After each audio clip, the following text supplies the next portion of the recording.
What's up, Pack fans? Ramey here. Nevada is at San Jose State. They took game one last night.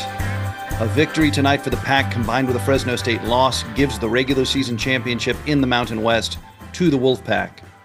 I visited earlier this week with Nevada head coach Jake McKinley, and we talked about what this weekend means for the Silver and Blue. How do you specifically define the goals for your team this weekend? Because there are a couple of different things in play. Hit me with a heavy hitter right out of the gate. Sorry. I No, established a it's good. fastball It's early. good. I'm glad you got my mind racing now. Okay, so we've said all along we're gonna like lean into this. So yes, we would like to come back to Reno with a championship trophy. I mean that is obviously the goal. Um, but I do think we have to really then lean into the how, right? And it's to just play the game in front of you and win the game in front of you and not worry about what other people are doing across the league. We have no control over that.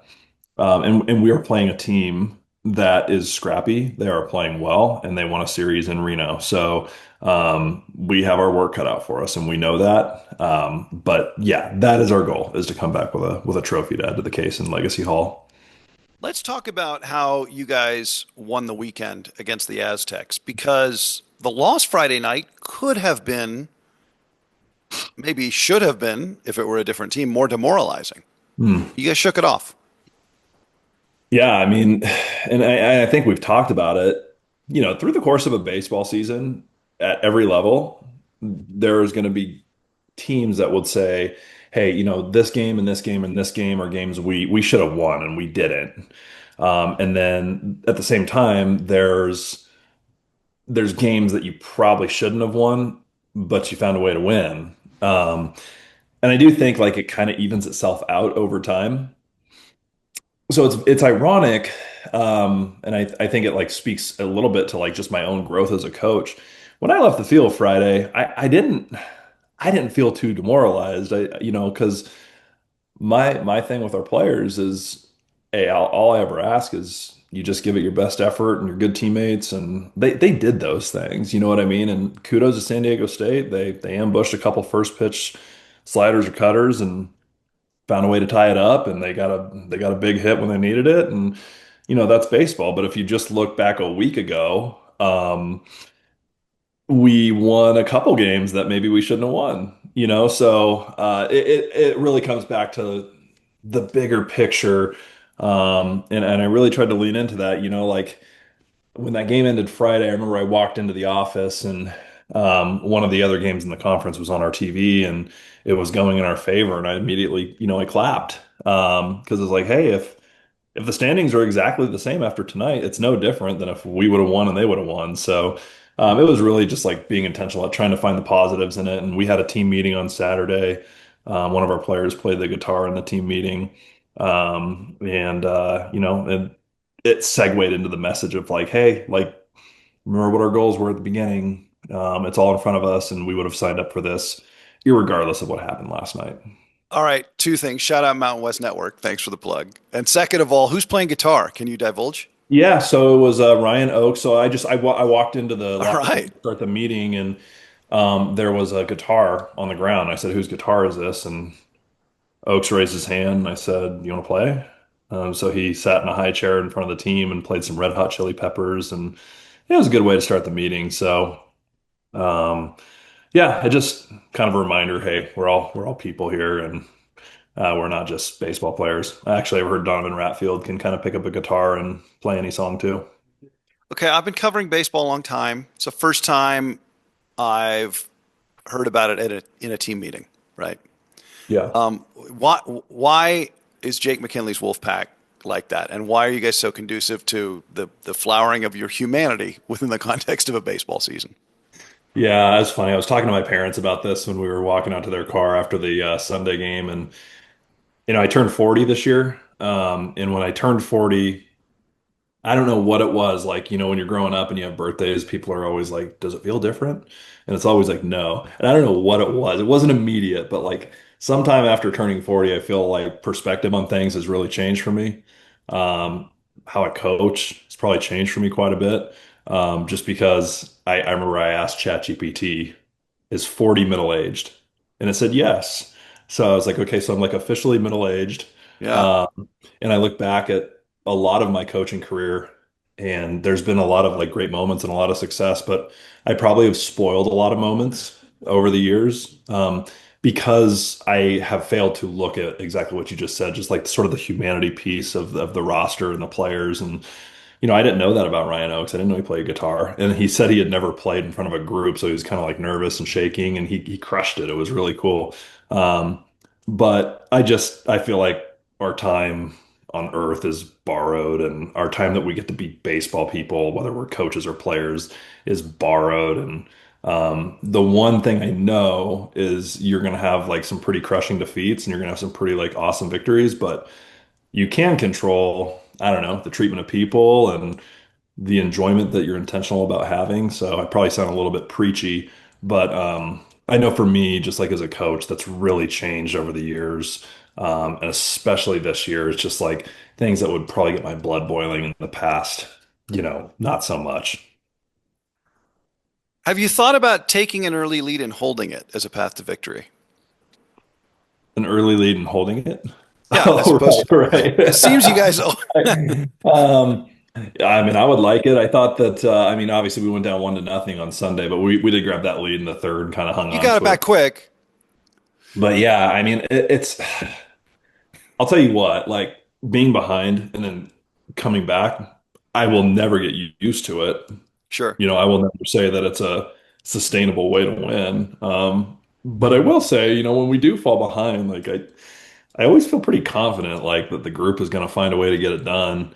And I even felt that way when we were down by 10 to Air Force, like no joke. So, but to your point, God, I would love for that strategy to get executed. But if it doesn't, we got the personnel to fight back.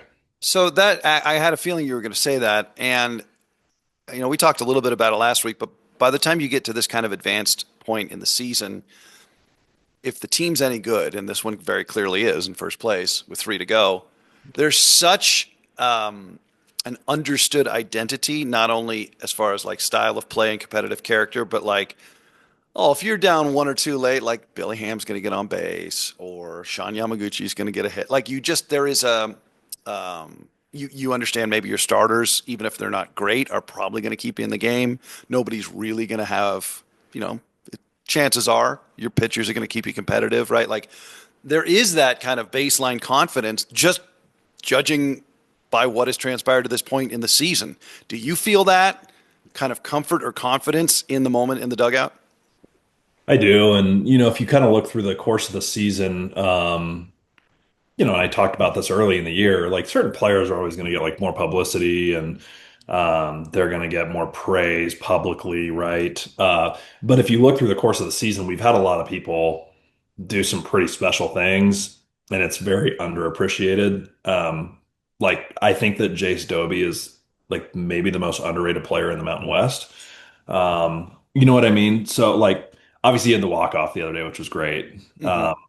But yeah, it's been just a collection of guys. So I think to your question, when we do maybe get into a hole or we do have a challenge in front of us, it's never like my mindset is never like, hey, we just have to get this guy up, or like we've just got to get the ball to this guy. I feel like there's a lot of people with the skill set to be able to do it. So that's what I would say is nice about this group is I feel like at any point there can kind of be like a new hero, so to speak. I mean, if you look back at the Fresno game, like nobody talks about the fact that Antonio Avila had to go up there. I believe it was extra innings, and he hadn't had an at bat in a while, and he finds a way on base and ends up scoring the winning run. Like nobody talks about that. They talk about um, you know all the other stuff. No, that's a good note.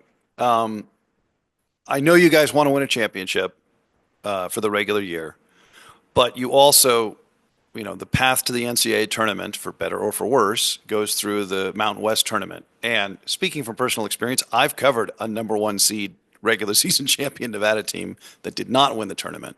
And so, it's a tough needle to thread no matter where you finish in the standings.